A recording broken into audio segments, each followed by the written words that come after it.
Hi, this is Nick with 10 Bell Pod, and here's 10 facts on Sensational Sherri.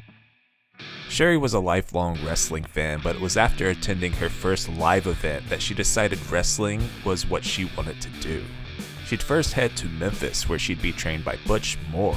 Butch had a unique way of seeing if you were serious about joining the business. Sherri said that when she told Butch she wanted to be trained as a wrestler, he stood up from his desk, walked up to her, and slapped her in the face as hard as he could. To which Sherri responded, "Is that all you got?"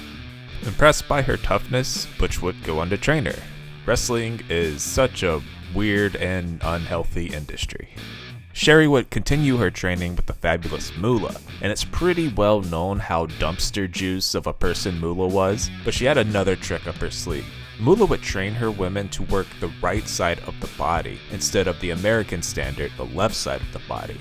That may not sound like a big deal, but when you're under pressure, in the lights, in front of a crowd, you're relying on habit, on muscle memory, so it's hard to switch back and forth. So her girls would only be comfortable wrestling her girls. This would require that at least 2 of her girls would get hired for a match, and it made it even harder for them to break out on their own. This ensured Moolah would get to mooch off Sherri and other girls' booking fees and continue her monopoly on women's wrestling. Jim Cornette made his ringside debut as a manager September 25th, 1982, managing Sherri Martel, the first person he ever managed, Wendy's. Sherri won the AWA Women's title 3 times, including grabbing the title September 28th, 85, when she beat Candy Devine in her company debut. AWA is an important promotion for Sherri. It would be where she would really start to develop as a wrestler and a manager. Sherri seems to be mostly remembered for her manager roles, but she was a legit wrestler who was decades ahead of her time. She traveled the territories, she worked Japan, and especially for the era, she was a badass, hard-hitting, very good in the ring worker. If she were here and in her prime today, she'd for sure be a top star for any company in the world. In Sherri's July 24th, 87 WWF debut, she'd also win the women's title when she beat Moolah. She held it for 15 months before losing it to Rockin' Robin in Paris, France, in just an amazing match. Find it, watch it.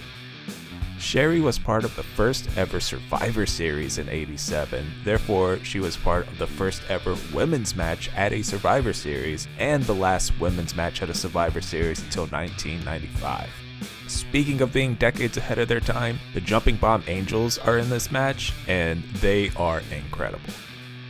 Not only is Sherri underrated and underappreciated as a wrestler, she's also one of the all-time great managers. She had this way of keeping the focus on the wrestler while at the same time enhancing the match and drawing heat. She was such a good wrestler, she could take bumps during a match, but she also understood the pacing and the flow of a match and when to do what. I think her manager work doesn't get near enough love. She's legit top 10 all time. Sherri sang Shawn Michaels' 1992 theme. Before Shawn did his own rendition, Sherri handled the vocals of Sexy Boy version 1. Sherri is a big part of early 90s WCW. She was a key part of the unification of the WCW and WCW International titles, aka the Big Gold Belt, in a match when Sting wrestled Ric Flair.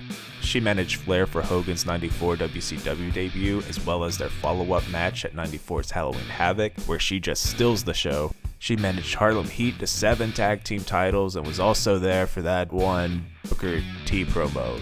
You know the one. And here's just a little bonus, since this never actually happened, it's not really a fact, but apparently Sherri was almost on the Jerry Springer show with Colt Cabana and CM Punk. Sherri met them while in IWA Mid-South, and the three pitched an angle to the Springer show that was ultimately shot down because people would have recognized Sherri.